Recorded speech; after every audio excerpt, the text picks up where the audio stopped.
ये मेरे पुत्र गरुड़ के पंख हैं बाबा। उसके जन्म के बाद से जब जब ये गिरे मैंने संभाल कर रख लिए। ये मुझे अपने पुत्र की स्मृति दिलाते हैं। जब भी वो मुझसे दूर होता है ना, मैं इन्हें स्पर्श करती हूँ, अपने हृदय से लगाती हूँ। इससे मुझे लगता है कि वो मेरे निकट ही है, मुझसे दूर नहीं है वो।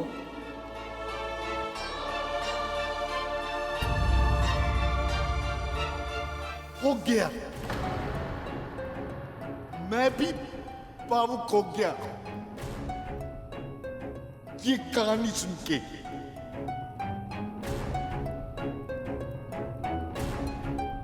अब इन्हीं पंखों का आसन बना।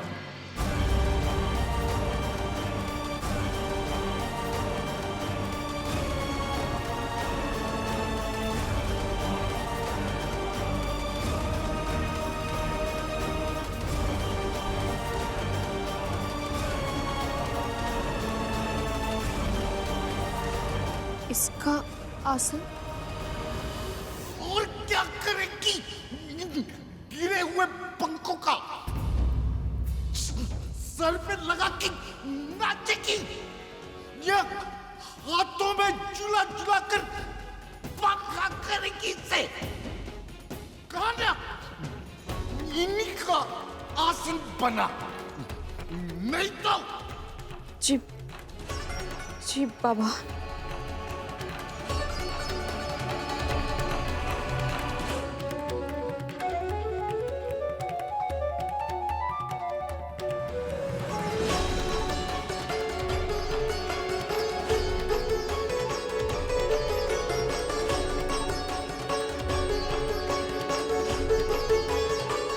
पता नहीं इस समय कहाँ होगा गरुड़ और क्या कर रहा होगा।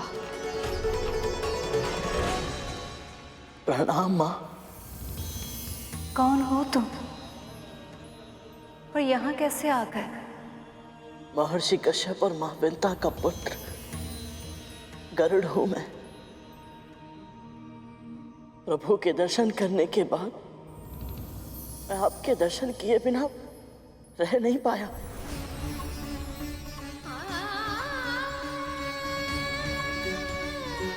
हाँ माँ।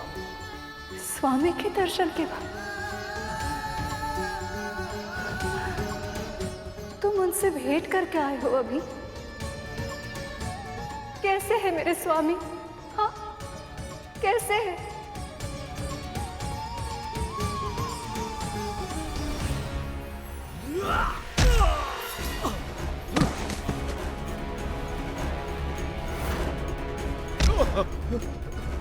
देवराजेंद्र, इस समय नसुरों से जीतना असंभव है।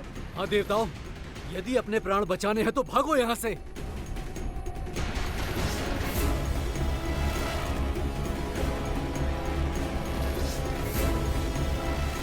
नारायण नारायण। प्रणाम स्वीकार करें मुनिवर।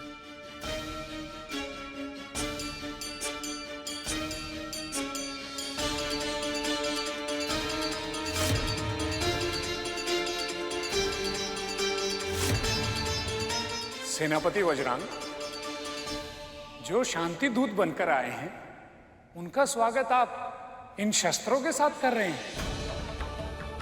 संजीवनी विद्या के रूप में आप सबको अमरता का वरदान प्राप्त है, फिर भय किस बात का?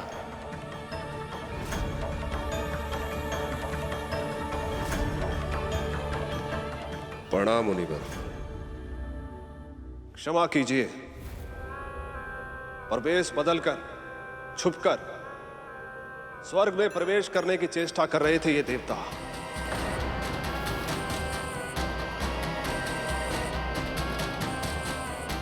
ऐसे में हम इन पर विश्वास कैसे करते हैं?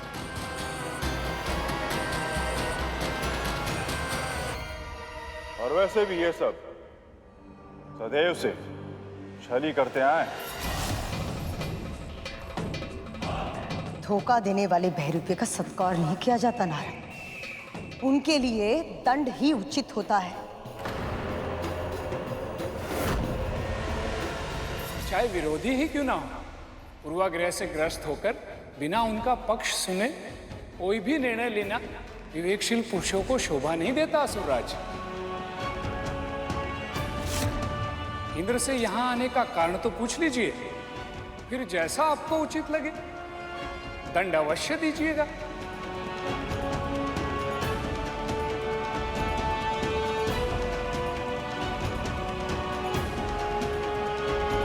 मैं आपके सुझाव की उपेक्षा नहीं करूंगा मुनिवर। केवल आपके कारण मैं इन देवताओं को स्वर्ग में फिर से आमंत्रित कर रहा हूं।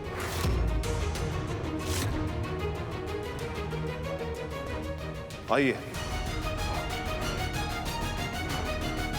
आइए देवगण।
इतना दिव्य तेज, ये अवश्य ही कोई दिव्य पुरुष है।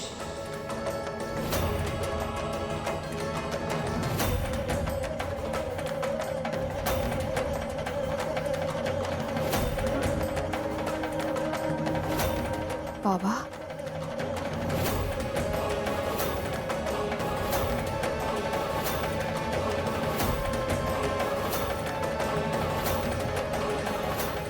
आसन दिया नहीं कि हाथ जुड़ गए। चल ठीक है, मन में कोई इच्छा है तो मांग, मैं पूरी करूंगा। बस आपका आशीर्वाद बना रहे बाबा, और कुछ नहीं चाहिए मुझे। अरे अपने लिए नहीं तो अपने इस पुत्र के लिए मांग ले, जिसकी कोमल पैरों को तू अपने हृदय से लगा के समय बिताती है। उसके लिए मांग मांग। अपने पुत्र के लिए भी आपके आशीर्वाद के अतिरिक्त और कुछ नहीं चाहिए मुझे। बस वो इतना श्रम करे, इतना योग्य बने कि उसकी जो भी इच्छा हो वो स्वयं अर्जित कर पाए। करेगा, खूब श्रम करेगा, अपनी सारी इच्छाएं स्वयं पूर्ण करेगा और उसे सब कुछ अर्जित होगा। किंतु मेरा श्वान तू स्वयं कुछ नहीं कर सकते। हमें भूखा मारेगी क्या? क्या कुछ खाने के लिए लेके आ जा। क्षमा कीजिए बाबा, अभी लाई। जा।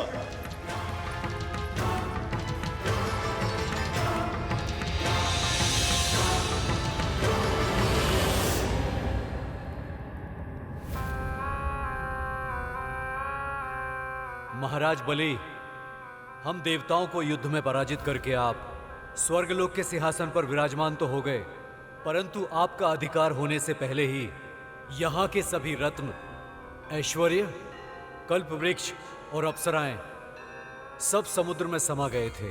महर्षि दुर्वासा का अपमान जो आपने किया था, उसे कौन नहीं जानता। उनके श्राप के कारण ही स्वर्ग मुझे इस अवस्था में मिला। और इस तथ्य का विष्णु जी के संदेश के साथ क्या संबंध है? प्रभु के संदेश से ही वैकुंठ में मां लक्ष्मी और संसार के साथ साथ स्वर्ग में भी श्री को लौटा सकते हैं। इनमें सब असुरों को भी लाभ है। असुरराज, असुरों का लाभ है या नहीं, इसका विचार करने के लिए असुर गुरु शुक्राचार्य है यहां पर। आप यहां वहां की बातें मत कीजिए, सीधे सीधे बताइए कि क्या संदेश लेकर आए हैं। क्षीर सागर का मंथन।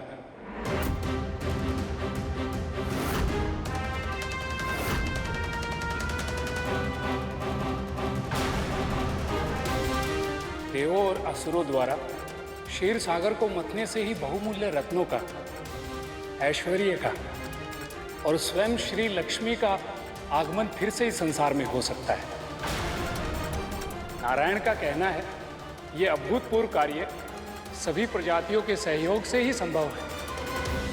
इसलिए समय आ गया है समस्त संसार के कल्याण के लिए एवं स्वर्ग के खोए हुए वैभव को पाने के लिए देव और दानव अपने बीच के मतभेदों को भुलाकर अपनी शत्रुता को समाप्त कर ले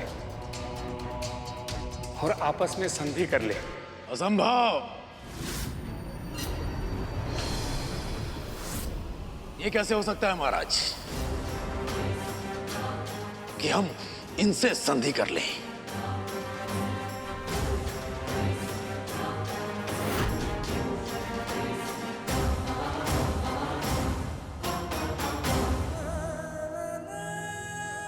क्या हो गया?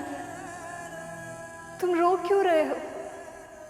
बताओ, कैसे है मेरे नारायण?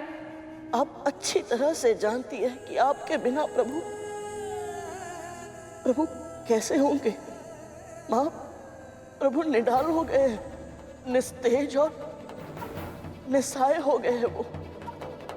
माँ, आपके बिना प्रभु संसार को संचालित नहीं कर सकते। ये सत्य है गरुड़। नारायण मेरे बिना कुछ नहीं है, बिल्कुल वैसे ही जैसे मैं उनके बिना कुछ नहीं। हम दोनों का अस्तित्व ही नहीं है एक दूसरे के बिना। पर माँ, ये कैसे? उठो गरुड़,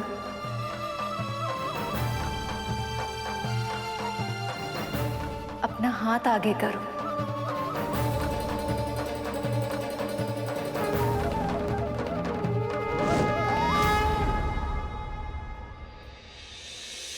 इसे तोड़ दो। अब इन टूटे हुए भागों में से एक को दूसरे के ऊपर रख दो। ध्यान से देखो गरुड़, क्या दिखाई दे रहा है तुम्हें? क्या ये दोनों टूटे हुए भाग एक जैसे हैं? नहीं माँ, ये दोनों तो एक दूसरे से भिन्न हैं, बल्कि एक दूसरे के विपरीत है ये। अब इस टूटे हुए भाग को ऊपर से निकालकर साथ में जोड़ दो।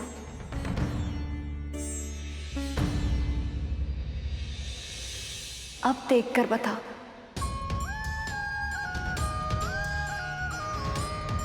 ये दोनों तो अब ऐसे जुड़ गए हैं माँ, जैसे इनके बीच कभी कोई अंतर था ही नहीं।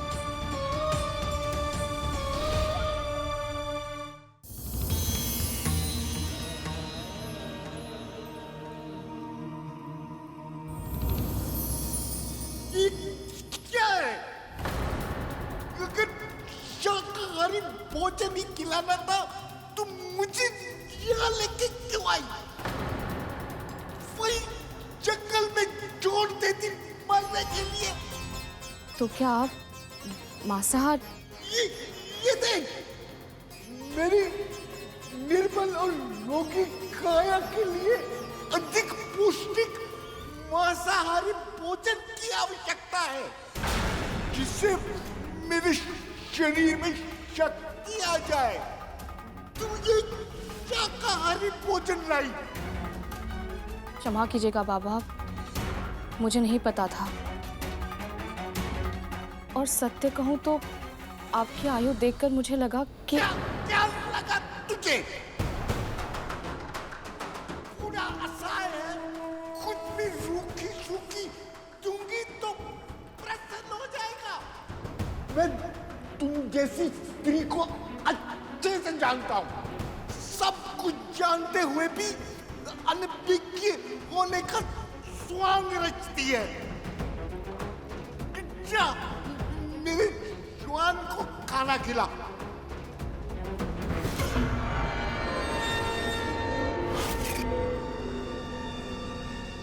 पुरुष का स्वर,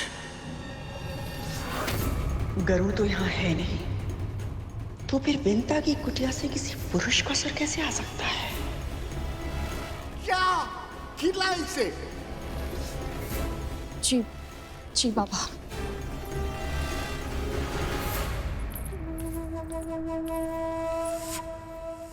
कितनी दुर्गंध थी वहां।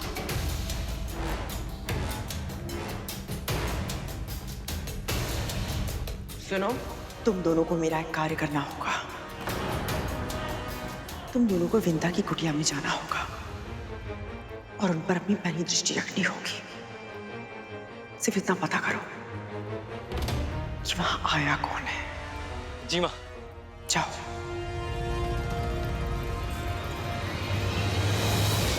स्त्री और पुरुष सिक्के के दो भाग की तरह होते, एक समान नहीं होते। जो एक की दुर्बलता होती है वो दूसरे की शक्ति होती है, और जब दूसरा दुर्बल होता है तब उसे अपने साथी के बल की आवश्यकता पड़ती है। केवल शारीरिक रूप से नहीं, मानसिक और भावनात्मक रूप से दोनों की शक्तियां और विशेषताएं भिन्न भिन्न होती हैं। जब स्त्री और पुरुष विवाह के पवित्र सूत्र में बन जाते हैं तब वो दोनों एक दूसरे को पूरा करते हैं। वैसे ही मैं और नारायण एक दूसरे की कमियों को पूरा करते हैं। वो अर्थ है तो मैं भाषा, वो शास्त्र है तो मैं शस्त्र हूं, वो ज्ञान है तो मैं विवेक हूं, वो स्वभाव है तो मैं सूत्र हूं। हम दोनों एक दूसरे के बिना अपूर्ण हैं।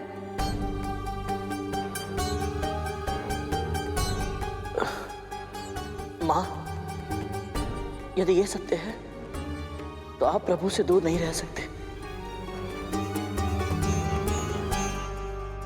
आप मेरे पेट पर विराजमान हो जाइए मां। मैं क्षण भर में ही आपको विष्णु लोक ले चलूंगा। फिर चाहे उसके लिए मुझे प्राण दंड ही क्यों ना मिले।